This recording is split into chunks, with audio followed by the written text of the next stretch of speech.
nodi ychydig o bwyntiau. Mae cyfarfod llawn y gynhelir drwy gynhadledd fideo yn unol y rheolau sefydlog Senedd Cymru ac yn gyfystyr a thrafodion y Senedd at ddibenion Deddf Llywodraeth Cymru 2006. Bydd rhai o ddarpariaethau rheol sefydlog 34 yn gymwys ar gyfer cyfarfod llawn heddi a mae'r rheini wedi nodi ar eich agenda chi, a dwi eisiau atgoffa'r aelodau bod y rheolau sefydlog sy'n ymwneud â threfn yn y cyfarfod llawn yn berthnasol i'r cyfarfod yma.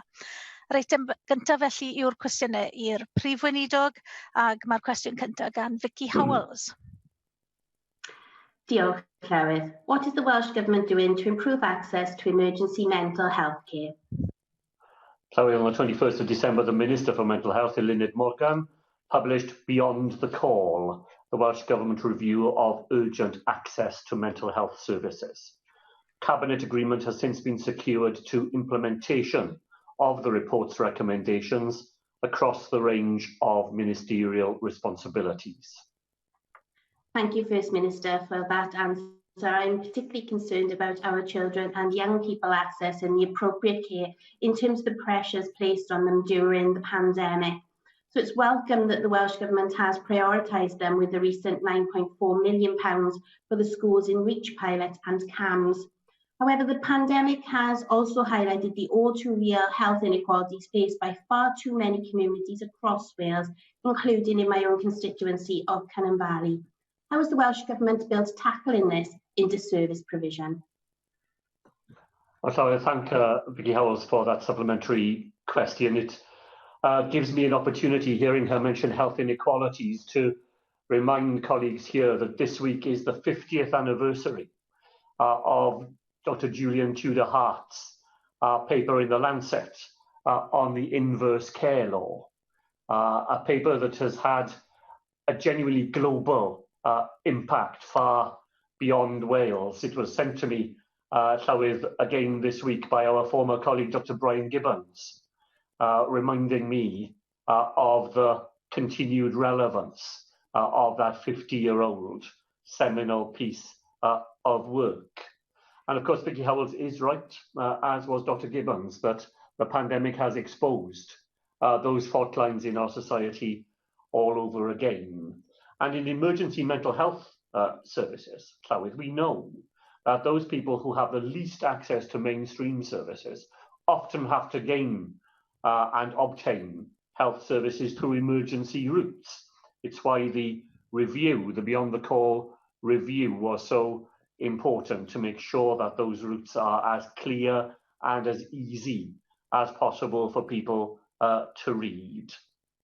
Members who've had a chance to have a look at it will know that it tracks the 950 calls every day that come into emergency and out of normal hours services across Wales from people with a mental health need of one sort or another, looks to see what happens to those people. And only 3 out of 10 of them, turn out to need simply an NHS response. There are other aspects of their lives that need attention as well. So the reports focus on collaboration, on timeliness, on crisis planning for people who are known to have a pre-existing condition, on a missing person protocol, particularly important for young people, as Vicky Howells focused on in her supplementary question, and a single point of entry to help those who need help to get it in a crisis. And I'm very pleased to say that we've now got pilots, 111 pilots in Swansea Bay, Hywel and in Iron Bevan Health Boards, all designed to put that aspect of the report into practice so that we can do better in the way that Vicky Howells asked in her original question, to make sure that emergency mental health care is available to people at that point of need. David Melding. Thank you, Presiding Officer. First Minister, do you agree with me that priority continues to needs to be given to capital investment in modern acute facilities? It's still the case that some are old-fashioned, inappropriate, too large adolescents, for instance, in adult facilities, and anyone suffering acute mental distress and or psychosis and find that trauma is increased by grossly inappropriate facilities, sometimes including being held in prison cells whilst placements are sought. This is unacceptable in the modern age.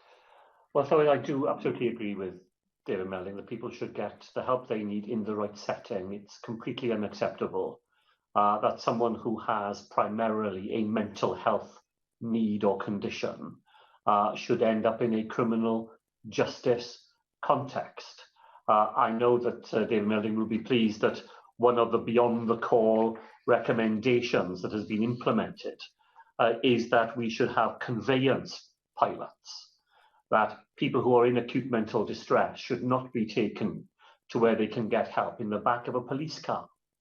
And we have 3 of those pilots going on at the moment with St John Cymru in Swansea Bay, Cwm Taf Morgannwg, and here in Cardiff and the Vale. And it's precisely in order to address the sorts of circumstances that David Melding has referenced, that those people should get the help they need in a way that is sensitive to the distress that they are experiencing, and not in places or by means that add to that distress. And that will need further investment. Very pleased to say that we still hope that the Tonner inpatient perinatal mental health service will open to patients in April of this year, and that will be in physical conditions that meet the standards of the 21st century. Mandy Jones. Diolch, Llywydd. First Minister, I've raised this matter of the mental health effects of the lockdown policy since it was evident that the 3 weeks to flatten the curve was nothing of the sort. We won't know the full effect of lockdown policy in terms of suicides, mental health crises, cancers and waiting times for a long time yet. That said, your government seems to be investing heavily in mental health services with 10 million additional funding to deal with the effects of lockdown. Can you tell the Chamber how this sum was calculated, please, and how specifically it will benefit those unfortunate enough to need access to emergency mental health services? Thank you. Well, thank the member for her question. Of course, we have recognised throughout that there is more than one sort of harm that comes from coronavirus, and the impact on people's mental health and well-being is certainly one of the things to which we have always attempted to pay close attention. I know the member will be pleased that the British Medical Journal recently reported on evidence that there has not been a rise in suicide rates in the early part of the pandemic. But I agree with what Mandy Jones said, that these are early days and that the impact of the pandemic will go on for many months and longer than that to come. But it was at least encouraging that the worst feared impacts in those early days did not appear to have materialised. The additional investment in mental health is actually £43 million in the draft budget. That comes on top of the fact that mental health is the single largest budget line within the health service here in Wales. That £43 million has to do an awful lot. So of course, it has to strengthen services in the community. It has to make sure that young people do not, as David Melding alluded, end up in age-inappropriate settings. If they need inpatient treatment, it has to make sure that we go on improving services for people with dementia and the need for mental health services later on in life. But it will have been calculated in the normal ways in partnership with the health service, the third sector, and those who do so much to help provide services for people in Wales with a mental health condition. Cwestiwn 2, Russell George. Diolch, Llywydd. Will the First Minister make a statement on the reopening of schools? Llywydd, opening up education remains the Welsh Government's main priority. Our youngest learners started to return to schools this week. As announced on Friday, if the public health situation continues to improve, more children will return to their classrooms from March the 15th in a safe and flexible way. Thank you, First Minister, for your answer. I certainly welcome that schools have reopened as of yesterday for younger children. A concern raised with me is that school uniforms seem to be classed as non-essential items and are unable to be purchased. Shoe shops are closed, meaning that children cannot be measured to get approximate sized shoes. So what advice can you provide to parents in supporting them to obtain school uniforms and shoes before their children return to school? And what consideration has been given to relax the wearing of school uniforms in schools, given the fact that children grow out of clothes and shoes so quickly and schools are closed for such long periods of time? Well, so thank Russell George for those points, which are all points which I think are absolutely right ones to raise in this context. And the instruction of the Welsh Government to schools is that they must take a flexible approach to uniforms in these extraordinary periods. No child should be being sent home from school in Wales because they're unable to obtain the uniform in the extraordinary circumstances of recent weeks. And I'm sure that schools will exercise good sense in the way that they approach this matter. We're in discussions with the retail sector to see if there's anything we can do to help meet emergency needs when children don't have shoes in the way that the member explained. And I know that schools themselves will look to assist where there are genuine difficulties of that sort. The system just needs to react to the circumstances in a way that shows some flexibility and simple good sense in order to make sure that families do not find themselves additionally facing additional difficulties on the journey back into education. Cwestiynau nawr gan Arweinwyr y Pleidiau, Arweinydd y Ceidwadwyr, Andrew Otti Davies. Thank you, Presiding Officer. First Minister, in response to Russell George's question, you said that education and reopening of education was your #1 priority, and I think we'd all subscribe to that. But regrettably, ministers have confirmed that some year groups going back to school will not return to school until after the Easter break. So if you're in year 7, 8, 9 or 10, you will not be returning until after the Easter break under the current conditions that your government has outlined.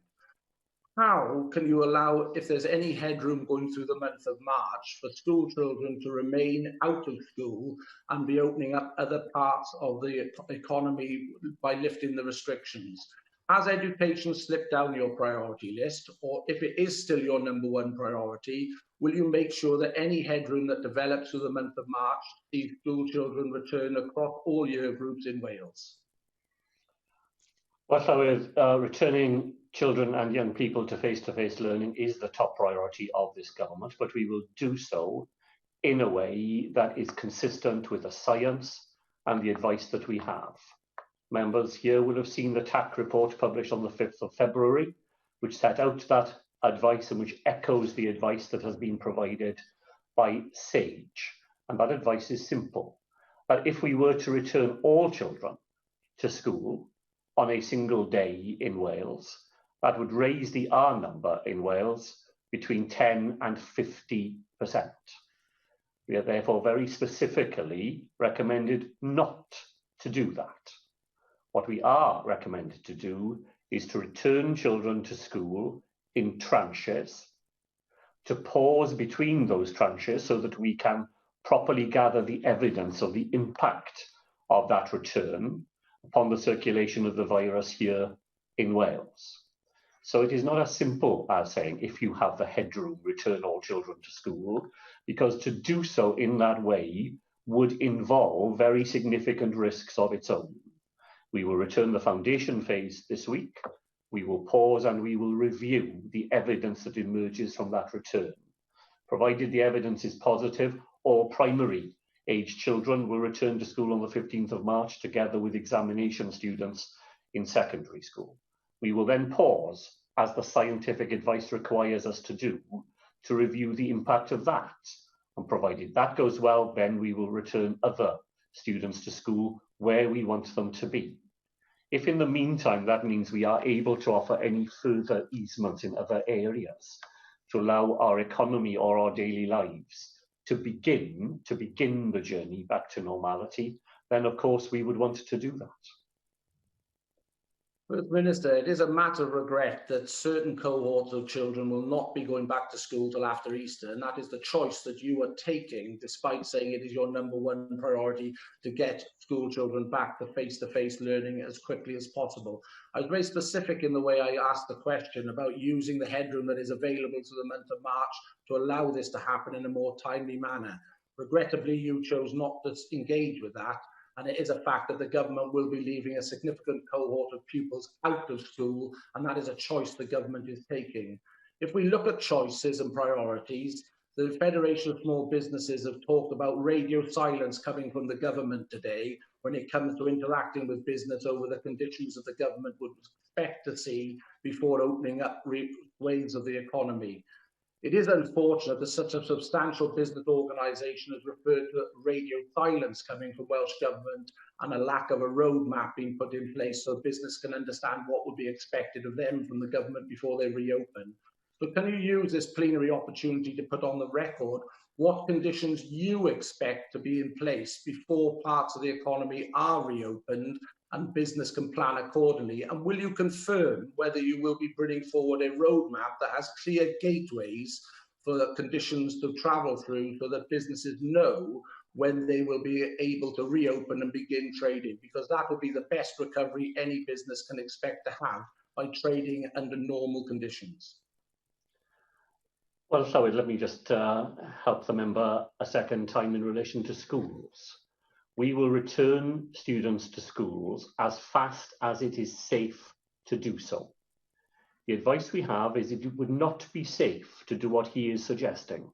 Now, if it is the policy of the Conservative Party in Wales to return children to conditions that are not safe for them or for their staff, then let him say so. This government will not do that. We will follow the science, whatever happens elsewhere. And the science is you must return children in tranches and you must pause between each one. I set out the roadmap of the Welsh Government in December. We updated it again on Friday of last week. I hope the members had a chance to consider that. He wouldn't need to ask me for one if he had taken the trouble to do so. That sets out the way in which we will lift the restrictions that currently are necessary for businesses and in our personal lives. It's clear from what he said today that businesses in Wales would know where they were if he were to be in charge, because they wouldn't be going back at all. Because it would be clear that he wouldn't be able to do that and do what he has just said in relation to education. The Welsh Government will not follow his advice on that. If we are in a position to begin the reopening of businesses in Wales earlier than he would be able to do so, then that is what we will do. We will do it in partnership, of course, with business organisations, as we always do, and we will be discussing those possibilities with them during the 3 weeks that we now have before the next review has to conclude. Well, First Minister, you've taken your usual condescending tone, but you might be the professor in the bay, but you're the professor without a plan out of lockdown, and that's a real problem for the economy and for school children's the length and breadth of Wales. But what you can do with the powers that are available to you is put some support into businesses by extending the business rate relief scheme. Will you, at least in this third question, engage positively and commit today to extending the business rate relief scheme that has been extended in other parts of the UK and would be a relief to many businesses facing business rate demands? Because in the absence of any coherent plan to bring the economy out of lockdown, and with the evidence provided by the Federation of Small Businesses that there's radio silence coming from the Welsh Government, try and pull one lever at least to help the economy regain its confidence. Well, so 64,000 businesses in Wales have already received rate relief as a result of the decisions of this Welsh Government. I understand how important that is to businesses. But we will wait until Wednesday of next week, the 3rd of March, to see the Chancellor's budget so that we are clear about how much money we have as a government for all the different purposes that we have to discharge in the next financial year. If the Chancellor makes provision for rate relief, then we will be able to provide rate relief here in Wales. But I'm not prepared to commit to using the money we have next year until I am clear the quantum of funding that will be available, not just for businesses, but to support the health service during this pandemic, to support local authorities in the work that they do to make sure that third sector organisations, the arts, support all those many things that we have to attend to. Until I know how much money is available to the Welsh Government next year, I'm not prepared to come to a conclusion on any one aspect of it. To do so would be simply irresponsible.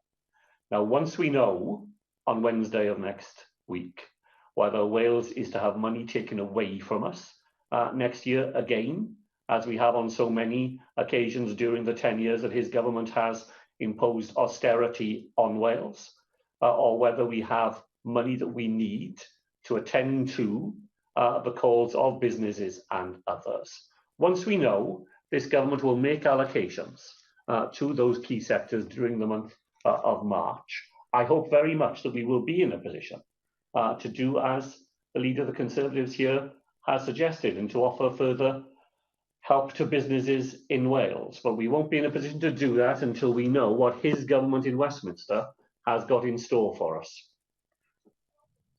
Arweinydd Plaid Cymru, Adam Price. First Minister, how many care workers in Wales currently receive less than the real living wage? Well, I'm quite sure the member will be able to give me an answer to that question. I'm well aware that publicly provided social care in most parts of Wales does provide at the real living wage, and in the private sector, where most residential care is provided, there are employers who are yet to do so.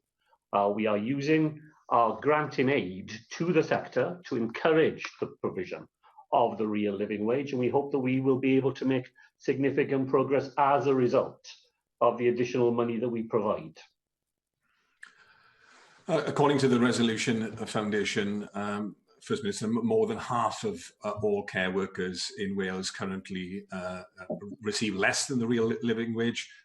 Poverty wages, in other words, that was unacceptable before the pandemic, and it's certainly unacceptable now. And that's not just my view, it's also the view expressed recently by your party's deputy leader, Angela Rayner, who's called for the government in England to commit to a care worker's minimum wage of £10 an hour. Are you prepared to match that commitment to a £10 an hour minimum wage for all care workers here in Wales? Well, I certainly agree with members that it's unacceptable that people who have done so much and at the front line during the pandemic are not paid at a level that recognises the value and importance of the work that they do. Of course, if my party at Westminster succeeds in persuading the UK government to make such a payment, there will be money that will come to Wales to allow us to fund such a commitment.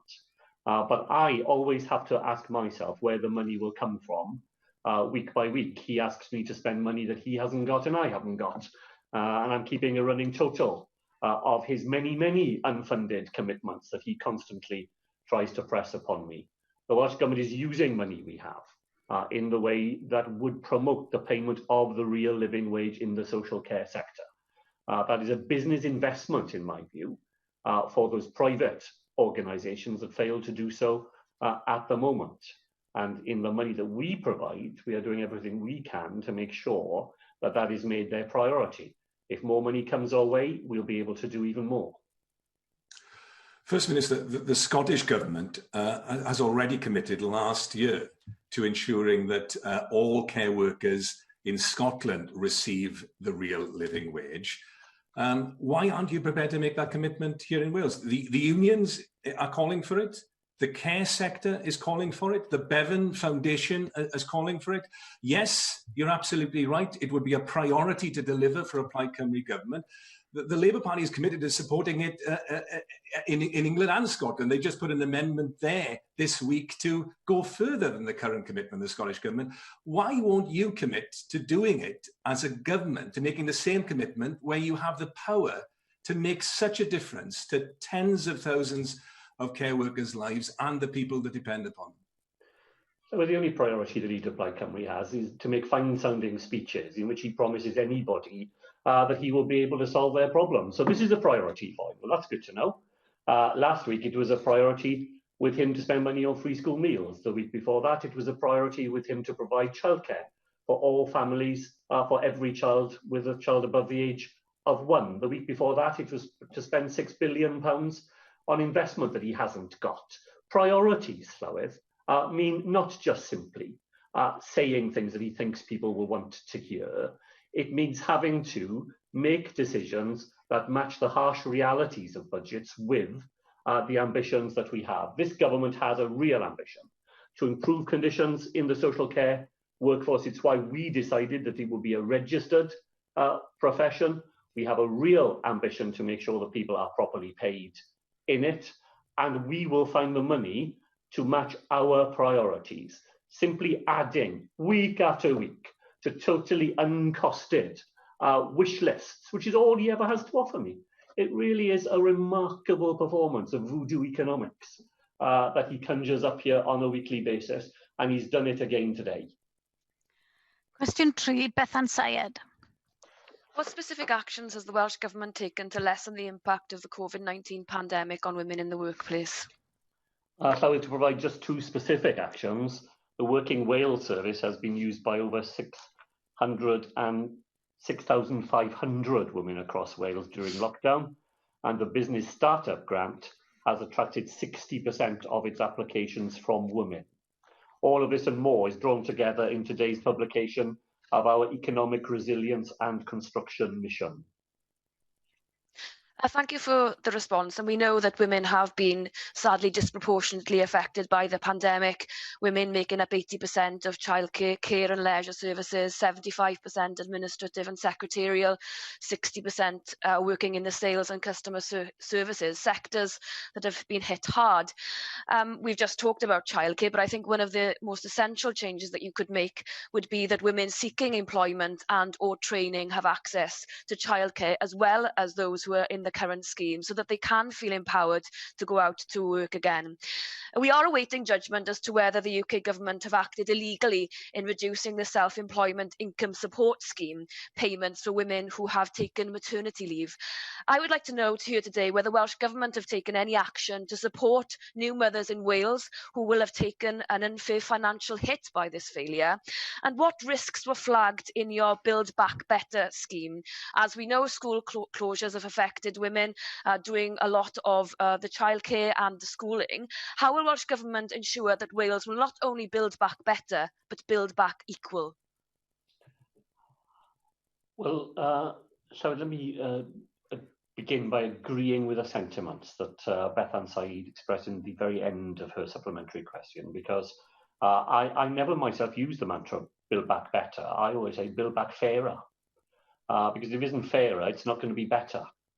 And she's right to point out the disproportionate impact that the last 12 months has had on women in Wales, as it has on young people, as it has on people from BAME communities.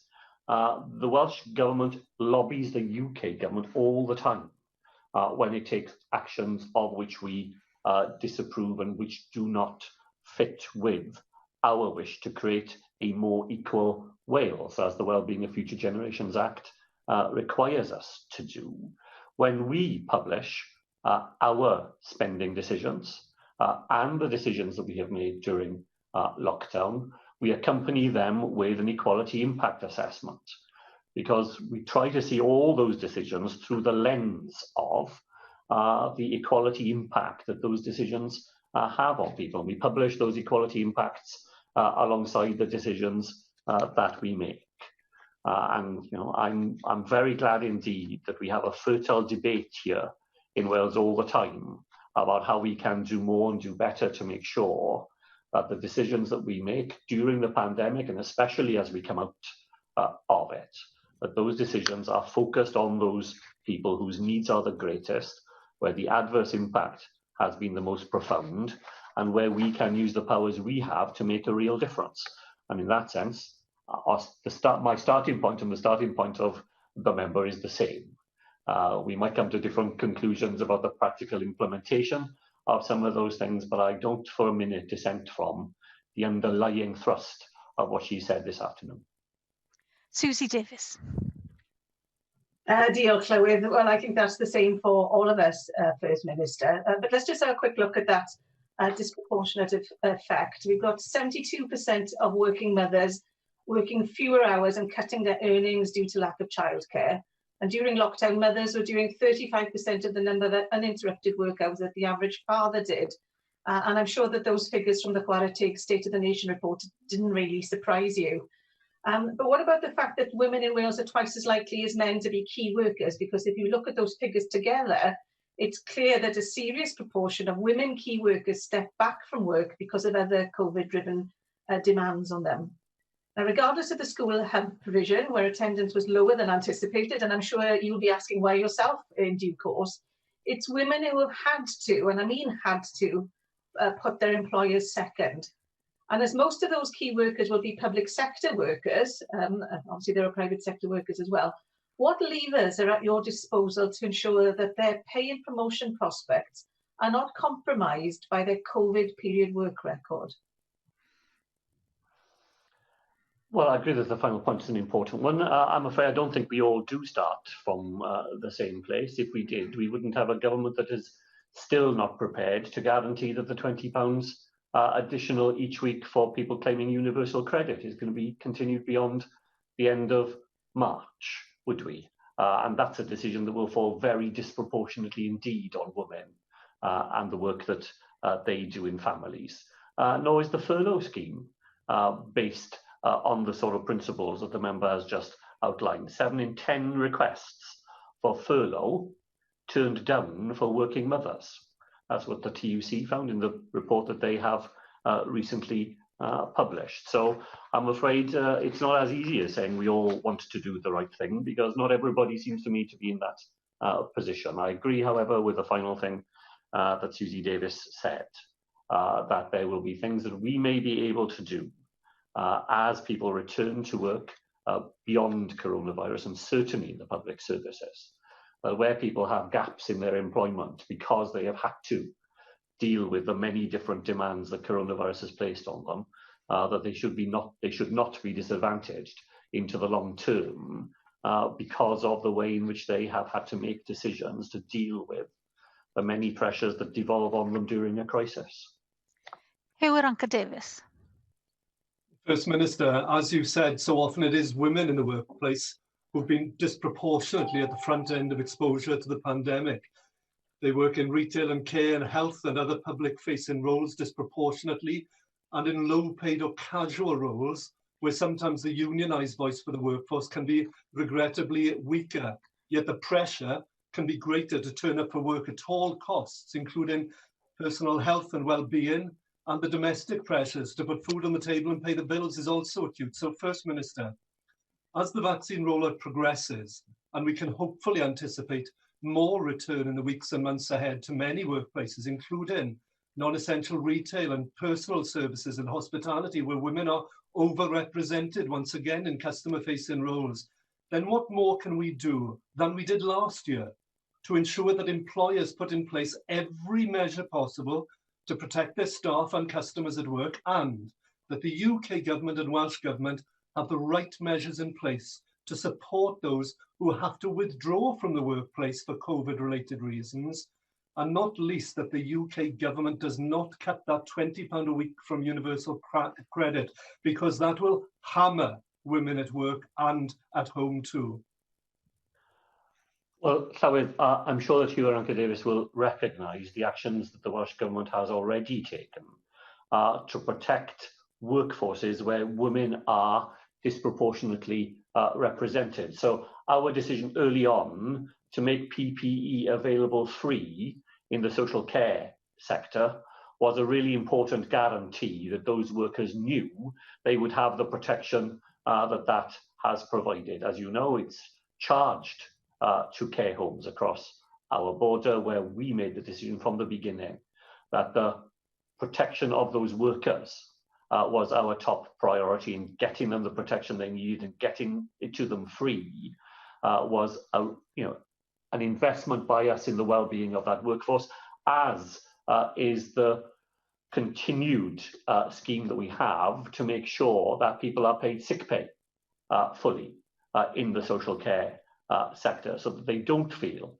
as Gyrwyr said, obliged to come back to work when they know that it's not right for them to do so.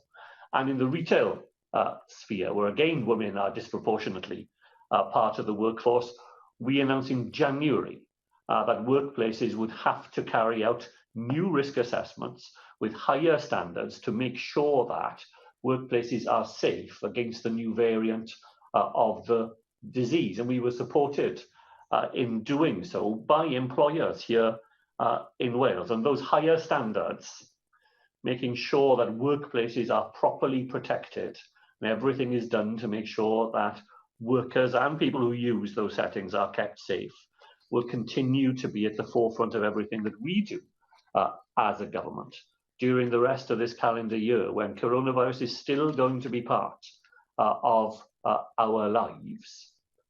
And I'll say again, because I so much agree with you, Anchor Davies, the thought that up to a third of working families in Wales could find themselves with £1,000 less to meet the needs of their families, people who, who use that money to do simple things like keep the lights on and keep food on the table. The thought that this government has kept those families waiting, not knowing what their position would be, it's genuine cruelty. I think if you can imagine living in those conditions and knowing that just in a few weeks' time, you wouldn't have that extra support, I think it's shameful. I really, really hope that on the 3rd of March, the Chancellor will finally make good the distress that has caused to those families. Question 4, Jenny Rathbone. Thank you. What financial support has the Welsh Government provided for taxi drivers to help them through the pandemic? Thank Jenny Rathbone for that. So during the pandemic, taxi drivers have been able to obtain financial support from the Economic Recovery Fund, including 4 rounds of discretionary grants. A further £1.1 million has been allocated for free PPE and cleaning products for drivers to help them protect themselves and passengers from COVID-19. Thank you, First Minister. I'd like to pay tribute to the Unite Union for having highlighted the extent to which taxi drivers were suffering for being unable to qualify for the UK government grants. And I also to pay tribute to the Welsh Government for reaching out to taxi drivers and enabling to get some targeted compensation for the disappearance of most of their customers as a result of the pandemic restrictions. And I think it's an excellent example of how the government's used its limited resources to fill gaps in support to small businesses and freelancers available that's not available elsewhere.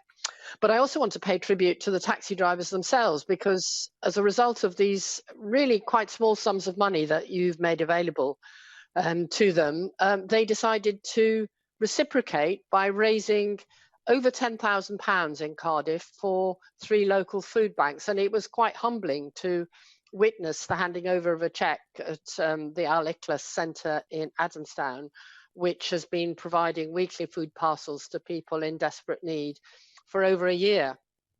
So I think...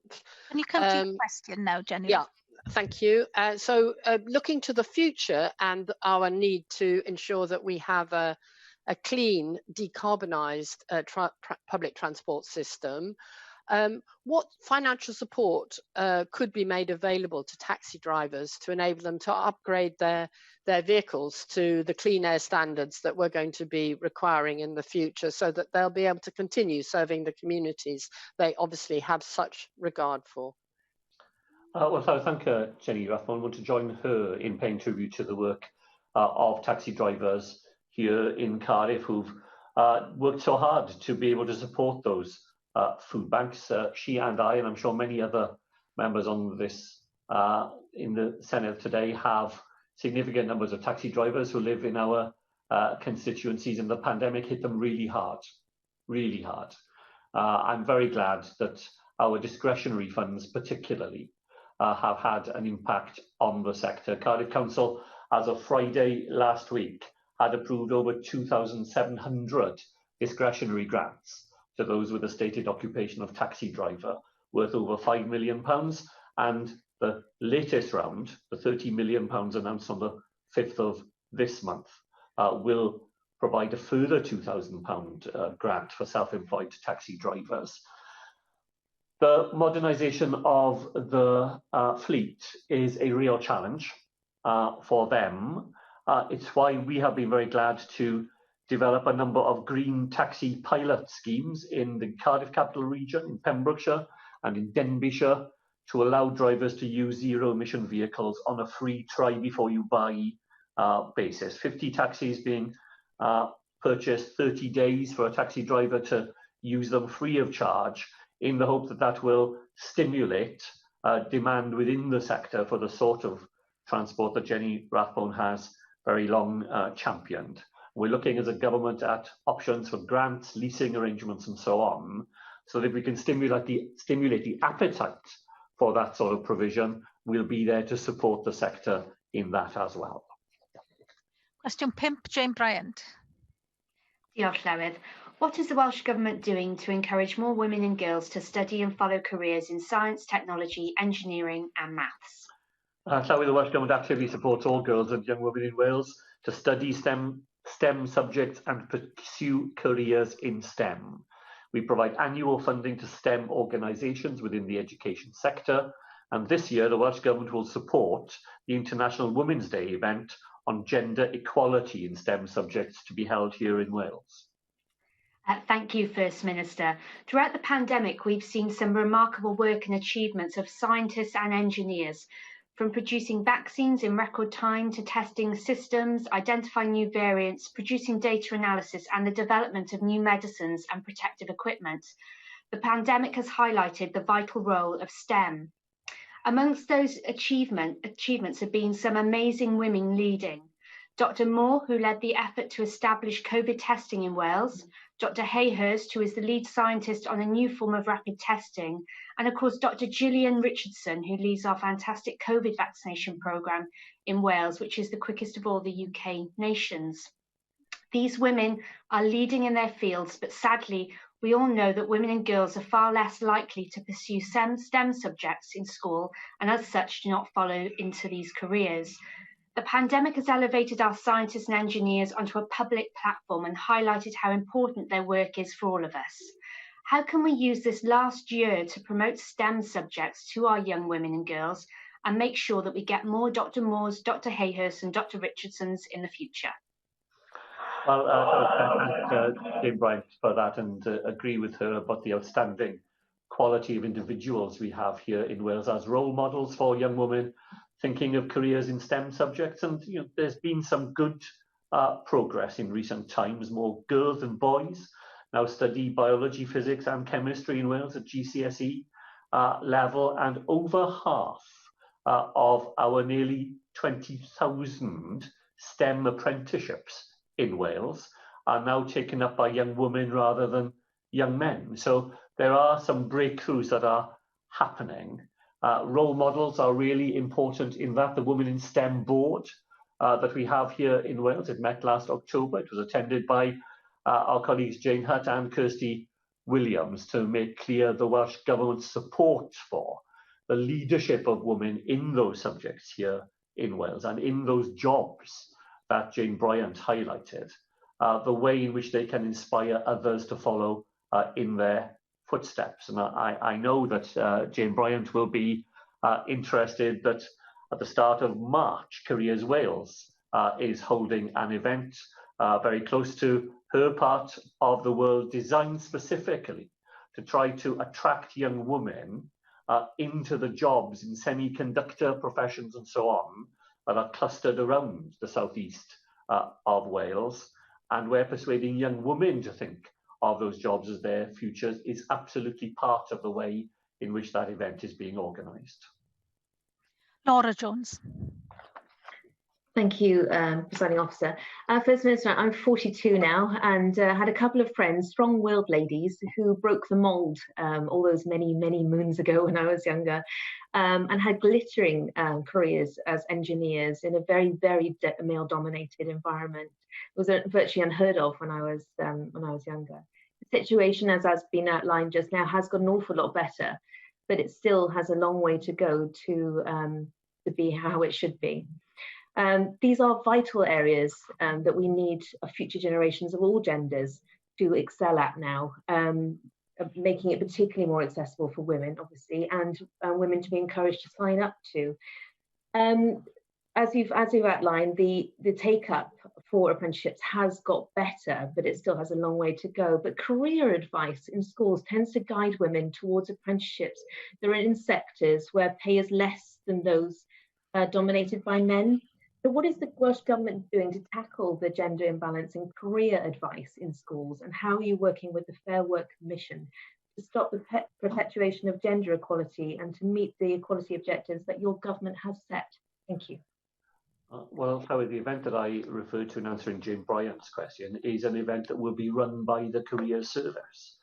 So I would be very disappointed if it were the case that the Career Service is actively continuing stereotypical directions for young men or young women in the workplace. And I'm sure that that is not the intention of the service. It's an uphill battle, as the member will know. I agree with her, there's far more that needs to be done.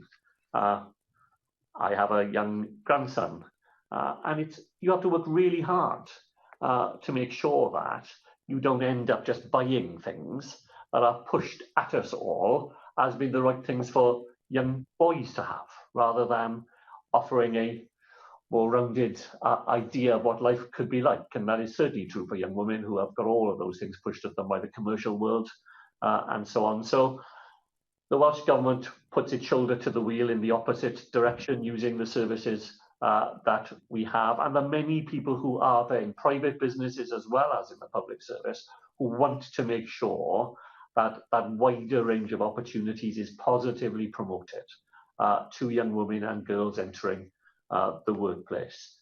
We do it in a world that still has some pretty deep-seated conventional attitudes and so on, but that just means that that work is all the more necessary.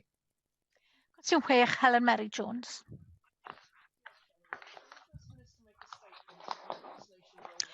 Oh, I'm not hearing Helen Mary's question. I'm sorry, Llywydd, I think my microphone was in the incorrect position. Yeah, it was on top of your head. Clearly the incorrect position, I do apologise. Carry on. Will the First Minister make a statement on the vaccination rollout in the Mid and West region?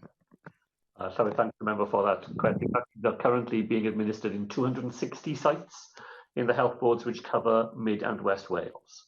We remain on track in all parts of Wales to deliver the milestones set out in our national vaccination strategy.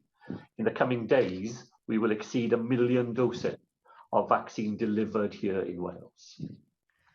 I thank the First Minister for his answer, and I know that we're all very impressed by the amazing work that's gone into delivering the vaccination programme. But the First Minister will be aware that the families and friends of people with learning disabilities living in residential settings continue to be very concerned about the fact that those people they care about so much have not yet been prioritised. I've personally lost count of the number of representations I've received, from Llanelli to Powys, from Pembrokeshire to Penllyn, for families who are concerned. And given that Mencap estimate that there are only about 3,500 people in that category of learning disabled people who live in residential settings, I was encouraged to hear the Health Minister, Vaughan Gethin, on ITV saying last night that there may be guidance available in a day or two to enable the Welsh Government to provide those vaccines. Now, if this is able to go ahead, can I ask the First Minister if he and the Health Minister will place a priority on learning disabled people within Priority Group 6? The local health board tells me that that priority group is very large indeed, and I'm sure it would be a huge reassurance to those families and friends if the First Minister and his Health Minister were able to prioritise learning disabled people within Priority 6, if indeed they are to be included in that priority. Well, Llywydd, thank Helen Mary Jones for that important supplementary question. And I think there is some good news coming from those families who are absolutely understandably concerned. I've seen the advice which the Minister will consider today on this matter in relation to prioritisation of Group 6. Helen Mary Jones will know that the JCVI, in The broad category of number 6 is underlying health conditions, and within that, the JCPI identifies people with severe and profound learning disabilities. But the advice that I've seen going to the Minister advocates an inclusive approach, where the approach less on gatekeeping than on ensuring that nobody entitled to vaccination is missed out. So the proposal is to use GP registers of people with a learning disability as the basis of identifying eligible individuals, and that should be supplemented by professional judgment and wider local knowledge held, for example, by third sector organisations or by local authorities. And the advice goes beyond simple identification to creating the right conditions for people with learning disability to be able to come forward comfortably, to feel at ease in receiving vaccination, and thus to maximise take-up. So the Minister will be considering that advice today, but I hope the member is reassured that the approach that it takes is not one in which we take severe and profound as a definition designed to minimise the number of people who can come through in that group, but to take a more inclusive approach, making sure that nobody who is entitled misses out. That is the approach we will want to take in Wales. And so maybe I should just say that the fact that we have GP registers of people with a learning disability, of course, is due to a very early decision made in the very first term of devolution, when David Melding brought forward a proposition for an annual health check for people with learning disabilities, supported around the chamber at the time. And as a result, we have these registers and are able now to use them, put them to good work to make sure that people with learning disabilities are able to be vaccinated in line with that Group 6 priority. Angela Burns. Diolch, Claf. First Minister, that's really good news on the learning disability issue. Are you able to offer equally good news for unpaid carers? Because, you know, my inbox, and I'm sure every other Senedd member's inbox, is absolutely full of people who are unpaid carers, desperate to have a vaccine, because if they get sick, the people who need their help, the elderly relative or the disabled child, whoever it may be, you know, doesn't have anyone else to look after them. And, you know, I note with the JVCI that they do talk about the whole caring situation, and they do have an addendum, and it says other groups at higher risk, including those who are in receipt of a carer's allowance or those who are the main carer of an elderly or disabled person whose welfare may be at risk if the carer falls ill, should also be offered vaccination alongside the priority groups. And, you know, there's a number of instances where either you or the Health Minister has said, you know, yes, the decision's coming, it's going to happen, and then it's been put off. No, we're waiting to see what the JVCI say. They already say that. So are you able to offer the same kind of hope to those unpaid carers who are so desperate and so worried over this issue? Well, I don't recognise what the member says about decisions made and then delayed. We have said all along we will follow the JCVI advice, and that includes including unpaid carers within priority group 6. Alongside the advice we will publish on people with learning disabilities, we will publish this week the definitions that we will use to make sure that unpaid carers are able to come forward and be vaccinated as part of that group. It cannot be, as the member will understand, a simple self-certification. Otherwise, anybody would be able to walk through the door and get vaccinated on their own say-so. All 4 governments in the UK are agreed that we cannot do that. We therefore do have to use definitions to make sure that the right people are prioritised, and we're trying to do that on an aligned basis across the UK to make sure that those definitions are common between us. We'll publish the detailed guidance on that this week, and I'm very keen indeed, of course, that people who are unpaid carers get the vaccination as fast as possible because of the enormously valuable work they do and the vulnerability of those people who rely on their care. Cwestiwn 7, Lynn Neagle. Will the First Minister make a statement on Welsh Government support for children and young people learning at home? So getting children and young people back into school remains our top priority. The range of measures to support remote learning include additional support for practitioners, significant investment in devices, support for learners with additional needs, and the 29 million Recruit, Recover and Raise Standards programme. Thank you, First Minister, and it was absolutely fantastic to see our youngest children going back to school yesterday. And unlike Andrew R.T. Davies and it seems Boris Johnson, I think it's really important that government should follow their own scientific advice, which means that our children in Wales will be learning at home for a longer period as we manage that return to school safely. With this in mind, and given the recognition that there's been from the Education Policy Institute about the pace, and very welcome pace with which Welsh Government has got digital support out there to families, what further investment is planned to ensure that all children and young people can learn at home for the period that we now hope will be as short as possible?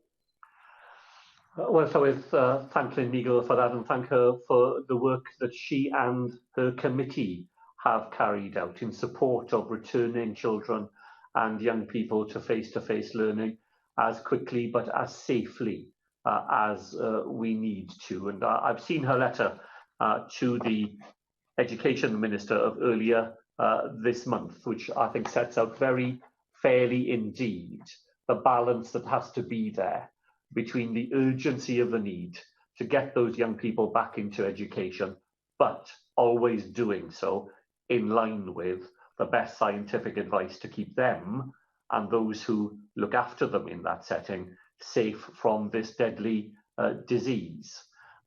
Thank the member for what she has said about investment in the Hub Ed Tech programme.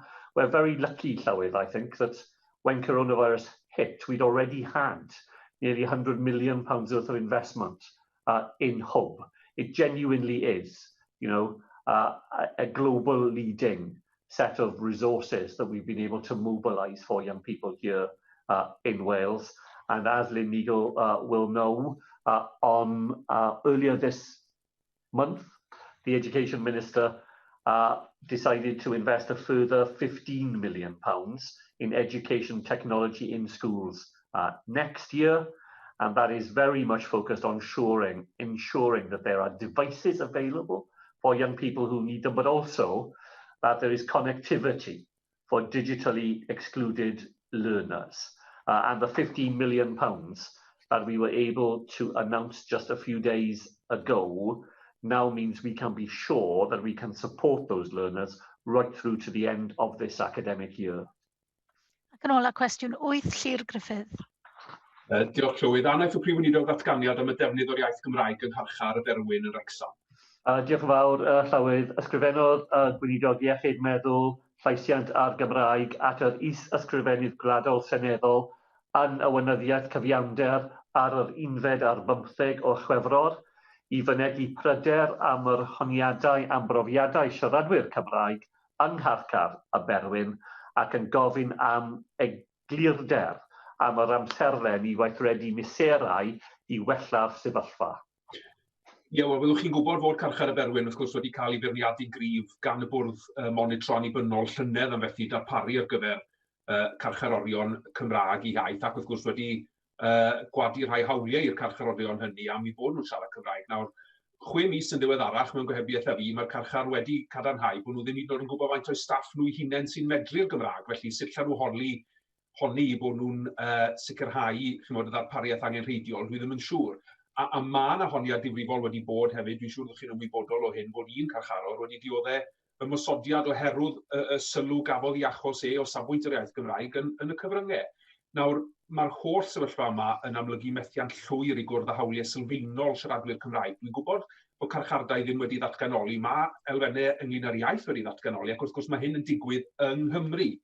Felly, mae mwy o siaradwyr Cymraeg yn dal i fod mewn carchardau tu allan i Gymru na sy'n yng Ngharchar y Berwyn, sy'n profi i fi bod yr addewid gwreiddiol byddai Berwyn yn helpu cwrdd ag anghenion Cymru yn gelwydd noeth. Felly, bydden ni'n annog i chi yn y modd cryfa posib i sicrhau bod y sefyllfa yma newid. A felly, y cwestiwn sylfaenol yw pam yn bod ni'n dal i weld siaradwyr Cymraeg yn cael eu trin yn eilradd yma yn Nghymru? Llywel, diolch yn fawr i Llyr a Griffith am y cwestiynau ychwanegol na. Mae'n hollol anderbyniol i fi os mae bobl yn y Berwyn ddim yn cael ei drin dan y gyfraith sydd dan ni yma yng Nghymru. A dwi wedi weld o'r adroddiad blynyddol yn bod monitro annibynnol yn y Berwyn sydd yn codi pryderon am y defnydd o Gymraeg yn y Ngharchar. Dyna pam mae Eluned Morgan wedi ysgrifennu at Llywodraeth y Davies Unedig yn gofyn am sicrwydd bod cynllun iaith Cymraeg y Berwyn yn cael ei weithredu. Nawr dwi'n siŵr bydd Llyr Griffith yn gwybod mae gan Comisiynydd y Gymraeg cyfarfod ar yr ailfed o'r Fawrth gyda bobl yn y Berwyn ar y mater hwn. Mae'r awdurdodau yn y Berwyn wedi nodi camau a maent yna i Cymru i sicrhau bod hawliau i ddefnyddio'r Gymraeg yn cael ei gynnil. A nawr mae angen i ni weld y camau hynny'n gael ei cymryd, nid jyst ar papur, ond yn y bywydau o bobl yn y Ngharchar, fel mae'r Llyr Griffith wedi awgrymu prynhawn yma. Diolch i'r Prif Weinidog. Yr eitem nesaf felly yw'r datganiad a chyhoeddi